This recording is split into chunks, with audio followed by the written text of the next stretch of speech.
मैं आपको बताता हूँ। मैं जब आया था तो मैं भी से आप लोग पापा आते हैं ना कोचिंग में तो बोलते जाते हैं हम पढ़ना थोड़ा मेरे बच्चे को अच्छा ध्यान देना, ऐसे मैं भी करके गया था। कोचिंग यही है, बच्चा यही पढ़ा है 1 साल तक, उसको √2 की वैल्यू निकालना नहीं आता था। √2 समझ रहे हो ना, √2 की वैल्यू किसको पता है? What is the exact √2 the value क्या है? बहुत अच्छा, क्लैपिंग, बहुत अच्छा। इसका मतलब टेंपर इसका है, फ्यूचर का RIMC है, लिख के लो, नोटेट कर लो। इसमें भी सारे स्कूल भी निकाला है। इसका मतलब क्या हुआ? इसका अटेंशन पूरा है उसको। आप लोग का अटेंशन करना है, आप लोग इसमें एफर्ट लगाओगे, सारे बच्चे कहीं कहीं जाओगे। फॉर्मेलिटीज करने आ रहे हो तो ठीक है, घर में ही ठीक है, और डेडिकेटेड आ रहे हो कि हाँ मुझे आई टू डू समथिंग, हो जाएगा। प्लेटफॉर्म अच्छा है। ये मिथ्या है, ये झूठ है। एज ए पेरेंट्स मैं आपको बोल रहा हूँ, मेरा बच्चा यहीं पढ़ा है, यहीं से क्वालिफाइड हुआ। बेसिक स्टार्टअप जिसको बोलते हैं ना, न्यू, ये बिल्डिंग बनने से पहले न्यू बनेगा ना जिसका, तो स्टार्टअप यहीं से मिला, जिसको √2 की वैल्यू पता नहीं थी। अब उससे नीचे तो कुछ नहीं हो सकता, उससे नीचे कुछ है क्या? और ABCD तो ये CB भी पढ़ रही है, अब ABCD पढ़ने आ रहे हो फिर तो थोड़ा और नीचे डाउन हो गया। लेकिन मुझे पूरा भरोसा है कि ABCD भी आपको यहाँ पढ़ाया जाएगा। If you are not liable to read the ABCD, अब आप उसमें नहीं समझ पा रहे हो तो वहाँ से भी स्टार्टअप किया जाएगा, लेकिन उसके लिए क्लासेस आपके अलग हो। आप फिर कंप्लीट में मत जाओ, आप जंप मत करो क्लास को। पढ़ रहे हो सैनिक स्कूल और चाहते हो RIMC जंप कर पाओ, यही प्रॉब्लम है। प्रॉब्लम एनालिसिस करने का तरीका यही है। हमको आपको लगता नहीं है कि टीचर एनालिसिस कर लेते हैं। तैयारी कर रहे हैं हम पहले किसके लिए? RMS के लिए, सैनिक स्कूल। RMS सैनिक स्कूल की प्रिपरेशन आपकी फुल हो गई तब RIMC पकड़ पाओगे। आप सोचते डायरेक्ट RIMC पकड़ लोगे, टफ है ना भाई। मैं आपको बोलूँगा JEE नीट परीक्षा दे लो, दे पाओगे, लेकिन +2 कर लोगे ढंग से तो कर पाओगे, तो बड़ी बात नहीं। एक पहले बेसिक कॉन्सेप्ट 6 महीने का, साल भर का जो है उसको समझो, फिर RMS सैनिक स्कूल की एप्टीट्यूड पेपर दो, फिर अपने आप को और इंकरेज करके फिर RIMC वाले में घुसो। तब आपको जो पीछे से आपका आया हुआ है ना ये जर्नी, एजुकेशन की जर्नी, वो बिल्कुल स्ट्रॉन्ग और सॉलिड होगी। फिर ऐसे 50 लड़कों के बीच में कोई पूछेगा √3 की वैल्यू क्या है, धड़ाक से बता दोगे, है ना? 22 का स्क्वायर किसको पता? 22 का स्क्वायर 484।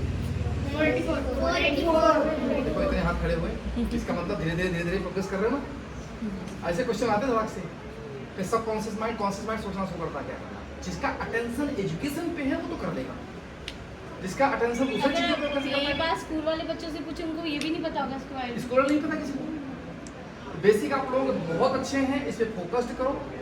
डिसिप्लिन का मतलब ये है क्लास में बैठे हुए पढ़ते हुए आप उस समय मस्ती मत करो, अपने एजुकेशन पे फोकस करो, क्योंकि आपके जिंदगी के 24 घंटे आज के जो है ना वो हमने 10 मिनट ले लिए, समझ रहे हो? 10-15 मिनट हमने ले लिया, 10 मिनट जल्दी ले लिया, ये वापस आपको रिटर्न कभी जिंदगी नहीं होगी। लिख के ले लो, रिटर्न नहीं होगी। तो आपका जो कीमती समय है, उस कीमती समय को आप जो बैठते हो क्लास में उसको कॉन्शियस तरीके से पढ़ो, और जब ब्रेक होता है थोड़ा बहुत एंजॉय करो, थोड़ा बहुत एंजॉय जैसे मार पिटाई मत करो, अनडिसिप्लिन कार्रवाई मत करो, ये सब चीज़ें मत करो। यहाँ पढ़ने आ रहा पढ़ो, घर जाओ उसके बाद आराम से। और किसी कोई सा क्या सवाल? ये मिथ्या है, मैं स्टेटमेंट दे रहा हूँ, पूरे इंडिया में मेरा स्टेटमेंट यूट्यूब में लोडेड है। मेरा बच्चा यहीं का है। किसी भी पेरेंट, किसी भी कोचिंग कोई कंप्लेन करेगा, मैं उसके लिए अपोज में मैं खुद जाऊँगा, कंप्लेन कर दूँगा, उसका नाम सर भैया। ये रिटर्न में मैं जो स्पीच बोल रहा हूँ पीछे नहीं हटता हूँ, ये मिथ्या है। बच्चा यहीं पढ़ा, यही पढ़ा आप लोग बड़े मन से पढ़ो।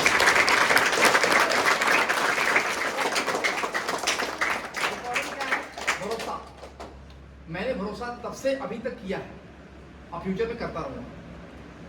बीच में कितनी भी डेट से मैटर नहीं करता, कितना डिस्ट्रैक्ट हो गया क्या होगा मैटर नहीं करता। मुझे भरोसा मेरे टीचर पे है, मुझे भरोसा मेरे इंस्टीट्यूट पे है, मुझे भरोसा अपने आप पे है। मुझे दूसरे के भरोसे की रिक्वायरमेंट नहीं है। मुझे क्या कोई कहता फर्क नहीं पड़ता, और मेरा भरोसा ही मेरे बच्चे को इंडिया में रैंक 1 लेके आया। मैं भरोसा कभी तोड़ा नहीं, रैंक 1 लेके आया।